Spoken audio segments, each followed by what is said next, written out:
Hi everyone, today let's talk about the dollar and the GDP numbers. Then we'll get into the data, the charts, as well as my results for the day and my thoughts going into tomorrow's session. If you like trading stocks and options and making money, definitely like and subscribe. I make videos like this every single day that the markets are open as well as Sundays, so make sure you hit the bell so you don't miss out on any future episodes. Welcome to the Portfolio Bulletin. Let's get started.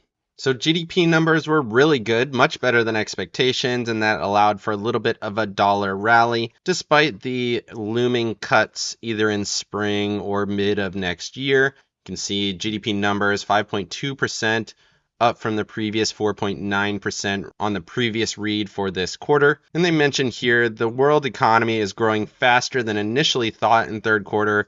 Very strong growth here for the US as well. And the GDP number helped the dollar strength a little bit. We'll obviously take a look at those charts later. And then they do mention the same things we talked about yesterday with a potential rate cut coming from Fed Waller's comments. And this obviously is not going to help those chances with strong growth across the global economy. But of course, we have to factor in inflation to that as well. And then they mention here the euro fell versus the dollar 0.2%. New Zealand dollar was up 0.1% versus the dollar. And then the yen was down 0.1%. So a little bit of a mixed bag with the euro being the bigger of the group here, down a little bit. And then you have Elon back in the news again, telling advertisers if they're going to try to blackmail him to go F themselves. There have been a lot of big companies that have been pulling out of advertising on X, formerly known as Twitter, and he is here giving them a very clear message.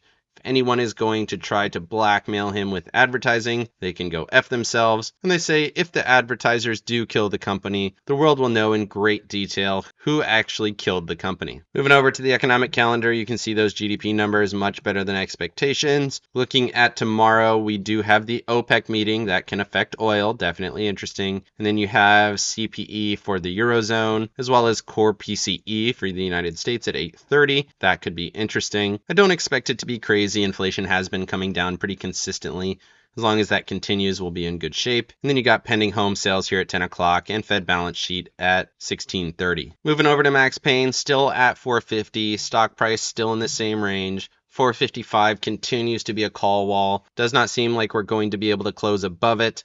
We've continued to test that level. We continue to get rejected. Options came out of the market here today, down to 1 million from about 1.25 million. Put call ratio still in that same range. And looking at the strikes here, 455 and 460 to the upside, 450 to the downside. But again, it seems like the calls are starting to win here, and we'll take a look at that on the charts. Moving over to the SPY, you can see this massive run that we had in the pre-market, broke that level, and immediately on market open, we broke down pretty significantly, right back into the same range that we'd been trading at, testing that trend support again here on the hourly chart. Been testing that pretty much throughout the week. We did manage to hold above it here after hours, which is interesting. Still very strong bearish momentum. Daily chart momentum continues to roll over. Seems like we have maybe 1 or 2 more days at this current rate of bullish momentum before this rolls over into bearish momentum. Definitely interesting to continue to see that tick down, even with this attempted breakout and clear rejection. So you can see that gap up on the daily chart and then the clear rejection right back into the same range.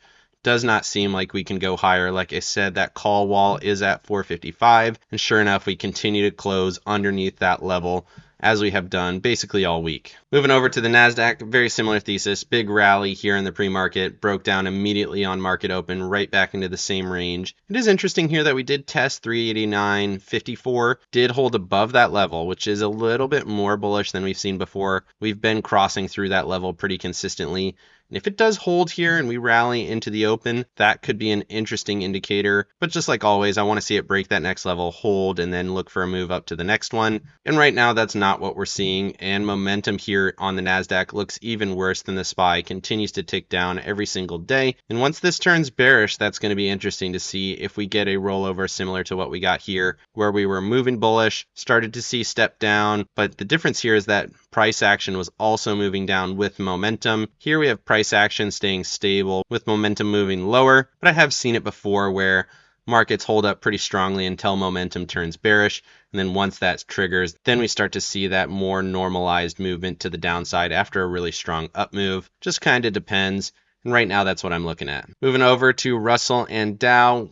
Basically got the same fake out on the Russell. Look at that big wick high on the GDP numbers. Got all the way up to the high from this wick high on Wednesday of last week. Touched that level, broke down right back into the same range, got below 179.17. We're still below that after hours, same trading range as before. And then looking at the Dow, continues to melt up. Really impressive here that it continues to go higher. Momentum bearish, and this is what I was talking about, where we have price going higher with bearish momentum. That is a true melt up, and that is what we're seeing on the Dow. Continues to look very strong there, whereas the S&Ps, the Nasdaq, and the Russell are pretty much sideways. Moving over to Apple and Tesla, you can see momentum on Apple one more day here should put us into bearish momentum. RSI definitely breaking down, looks much weaker here. Closed basically on its lows, well below 189.96.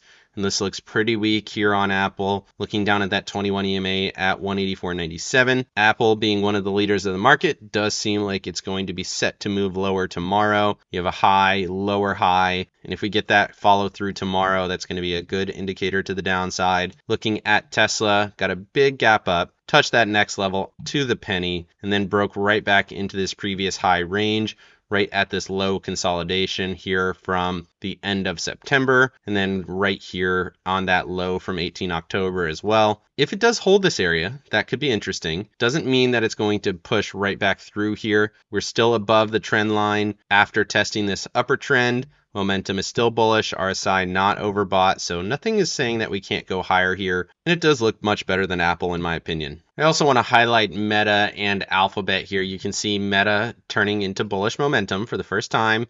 You can see that slow dissension that we were seeing on Apple. Breakdown in RSI does look bearish. We're seeing that across all of the big tech stocks right now. And then Alphabet, similarly, big bearish candle, big engulfing candle, just like we're seeing here on Meta. Closed below my 333 level, and similarly here on Alphabet, closing below 138.21, and both of these had a pretty bearish day, 2% on Meta and 1.6% on Alphabet. Alphabet not quite in bearish momentum, but it does seem like it is headed in that direction. Moving over to staples and discretionary, interesting here on staples, couldn't quite hold above that previous high. Once that broke, the dam kind of broke there. Momentum bearish, RSI bearish. Broke right through that level, continued much lower. Still technically a bull trend, but this looks weak now. We are technically at a new low versus this previous dip low. You could argue we're still well above this 20 November low, but again, this structure does not look great now with that big bear candle. And similarly on discretionaries, rallied up pre-market, tested that level, broke down right at the highs from 15 November. And if this follows through here tomorrow, that's going to be a pretty bearish indicator in my opinion. Moving over to communication and semiconductors, I did want to highlight this big bear candle on communication. Makes sense. Big engulfing candle. Looks like it's going to break down further tomorrow. Momentum could step into bearish territory tomorrow. Does not look great. Similarly here on semis, momentum right at the cusp of bearish, but you have to respect the bullish day. Big gap up, got above this level. Semis have continued to be quite strong, even with this 5 consecutive days of bearishness. Now you can see we're recovering a little bit of strength. I want to see this momentum step up tomorrow if it's going to do it. Otherwise, if momentum turns bearish, we might be in the same situation as the rest of big tech. Moving over to breadth, 50-day average, basically no change. Continue to test that 77.46 level. Momentum continues to tick bearish. Slightly different here on the 200-day average, however. We did get a bullish candle, 1.8%. Threw a big wick towards that 58.90 level, which is interesting. Didn't quite get there. And then we pulled back pretty substantially. Momentum continues to tick bearish. RSI in overbought conditions once again, back up to 70.71. We were below it just for a couple of days here, but now we're overbought again. Right at an interesting level. You can see that 58.90 level was the high going back to 13 April. Clearly an interesting pivot point. And if we do break down from that level, that is going to be another interesting indicator, potentially to the downside. Moving over to yields, I think this is pretty much the only thing holding up markets right now. I think markets really have wanted to go lower, but with yields going lower, it's propping up equities, at least in the short term. And look at these big legs we're getting on the 2-year. 3 big candles in a row, 1.3, 3.1, and then another 1.9% down on yields, right to that 200. We talked about it yesterday as a point where we were going to get to. And now we've broken through that level. Next level for me on the 2-year is 450. We are right at the low pivot from 13 and 14 July, as well as the high here from 29 and 30 May. But of course, 4.5, big psychological level there for the 2-year. And then similarly on the 10-year, 3 big candles in a row. We did break that lower trend line. You got the 144 sitting down at 4.19. It does seem like we're going to get into that range here tomorrow, which is also right at the lows from this consolidation in September. Moving over to the dollar on the hourly and the daily, you can see that dollar strength that we got on those GDP numbers. Got up above the 21, tested resistance, came down, tested the 21, and then rallied up a little bit off of that level. Definitely interesting. I do like this setup. The break through the medium term, EMA, hold of the retest, and then if we get a continuation here through that 103 area, that could be quite bullish. But on the daily chart, you do have to acknowledge this does look like a breakdown of that level, a retest of that level, and then if this follows through to the downside, could be just another continuation, waiting for that divergence to set up, which we have not seen yet on the daily chart. Moving over to JNK and TLT. JNK, big gap up, makes sense. With yields going lower, bonds are rocketing higher, makes sense. And looking at momentum, bullish momentum on both of these. RSI overbought on JNK, which is interesting. TLT, not overbought yet, but volume stepping up on bullish momentum. Clear breakout of this trend line now.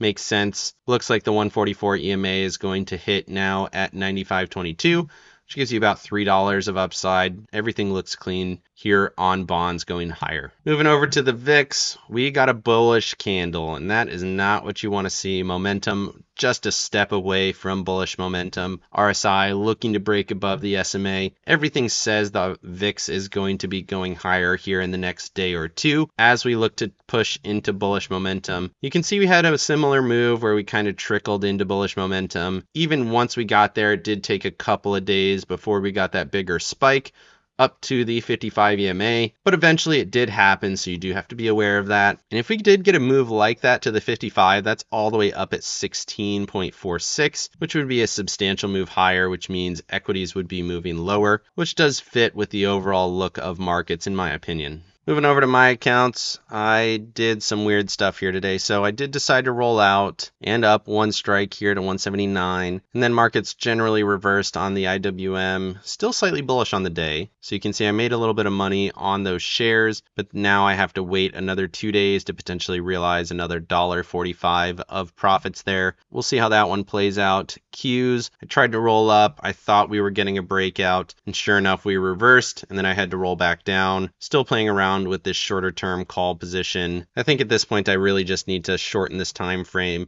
and try to get out of this position and start playing with some puts. Or if we do see that breakdown tomorrow, then I can start to take off these shares and profit on that down move potentially. I'm not quite ready to do that yet, but it is something that I'm watching for. Let me know down in the comment section what you thought of the GDP data and the move on the dollar. Definitely like and subscribe if you got any value out of this video, and make sure you hit the bell so you don't miss out on any future episodes. Of course, none of this is financial advice. This is all for entertainment purposes. Good luck in your trading and have a great day.